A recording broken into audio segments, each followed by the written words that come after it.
The real measure of angling achievement is consistency, which in turn means having quality bait.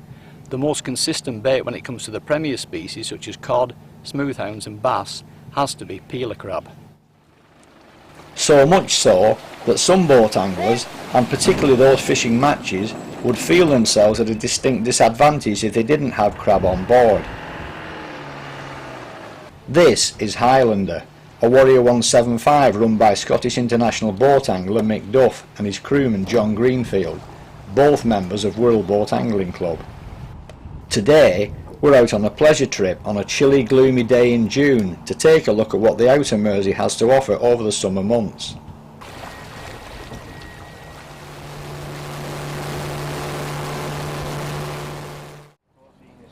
The navigable channel into the Mersey is protected from sand encroachment on both sides by a retaining wall stretching seaward for around 8 miles. Not so much a wall in the building sense of the word, more a pile of boulders with bass feeding on or around it along its whole length, and rays, smoothhounds and school bass feeding over the banks butted up to it. Though the smoothhounds have only been visiting the area for the past couple of seasons, they are now a force to be reckoned with. We use crab all the time, mainly for the bass and the smoothhounds. The biggest problem is actually collecting the crab. So what Mick and I do, we get tyres from the local ATS or tyre centre.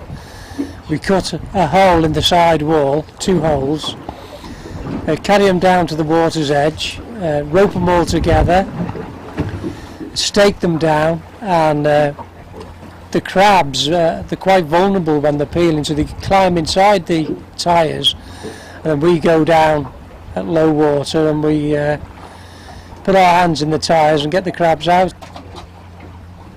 And we check them whether they're peeling or not, and we put them in the bucket, take them home. Usually we put them in the fridge, and 2 or 3 days before a match we'll bring them out and put them in about 1/2 inch of salt water, and that usually brings them on to peel. There's a crab here now, and what we're looking for is the crab cracking down the side here. If you look there, if you just press in that side flap there, you can see it's cracking. When they start to crack like that, we'll put them back in the fridge, and that slows down the peeling rate. Stage. This is the next stage, what we're looking for. This is a perfect crab for bait, and that's how we do it basically. So we go and collect them, put them in the fridge, bring them on 2 or 3 days before we're due to use them, get them ready. They're really perfect for using it for baits at that. Both Mick and John present their baits in different ways. After fully peeling the crab and removing the legs, John likes to cut his most of the way through, then lashes it onto the hook using elasticated thread.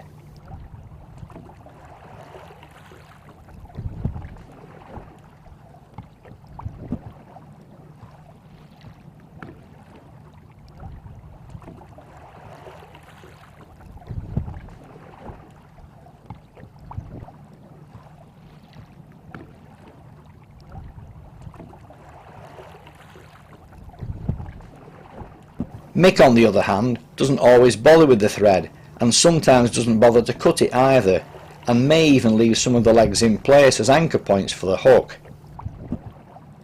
But one thing they both do is to have a small free-sliding circle hook on the trace, which is slid right up to the bait.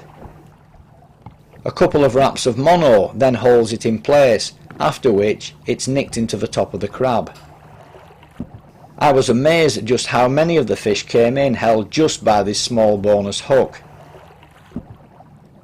The boat is anchored a short distance up tide of the wall, then brought back on the rope to within bait lobbing range. Casting right into the thick of things where the fish are feeding can be costly in terms of terminal tackle, so Mick and John use homemade weights made from strips of lead flashing curled up like a Swiss roll. After a short spell on the wall at the river mouth, which produced just 1 bass, Mick then took the boat out onto the banks to show me what the open ground fishing would be like.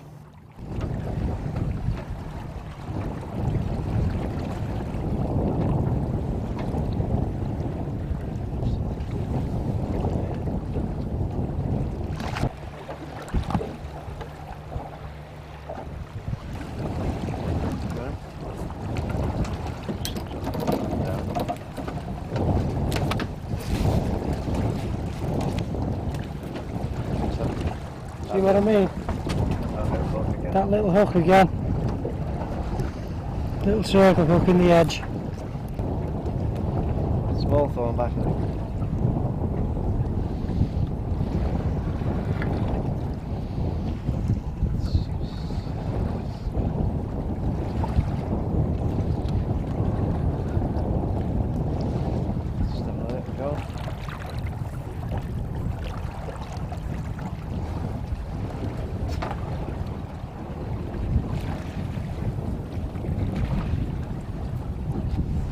Go.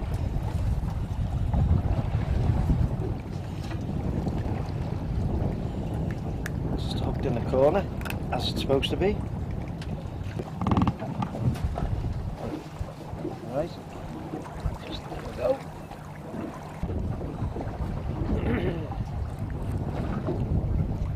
Not bad. I think it's a phony.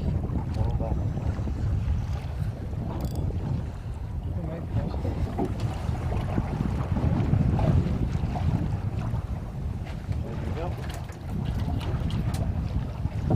Female. Up. Don't never say how on camera. Yeah. Get it further around the barb. It's a circle. There you go. Cheers. Okay.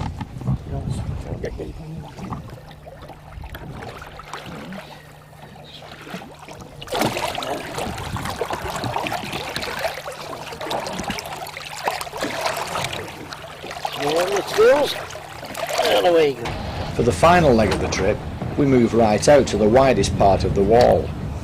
A good move as it would turn out, as this mark produced both the best and the most fish. Got it? Yeah. Ready on the little loo. There you go.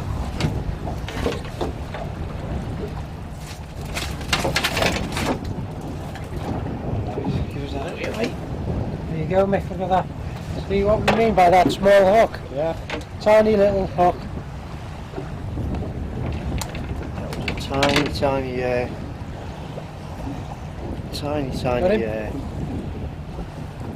tiny little bite there. Just took it and went. It's brilliant.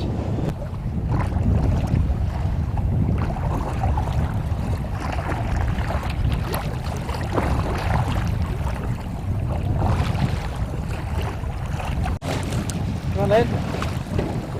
That's not a bad one. Yeah, that's a good one. Well, that is a nice one. Yeah, it's done. There's no hard, okay. Without crab on board, it's almost certain that most, if not all of the bass and smoothhounds caught on the day would not have seen the inside of the boat.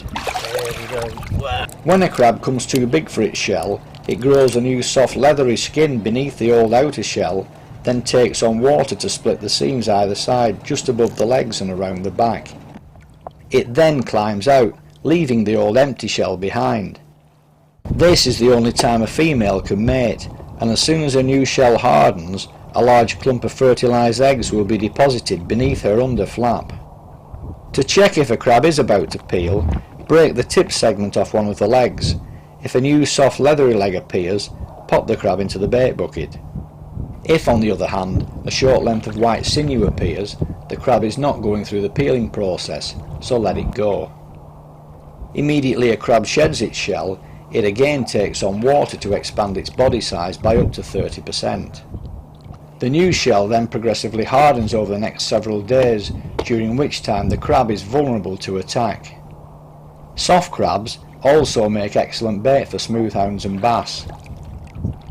Crab collecting involves a lot of hard work and input of time, and it isn't easy.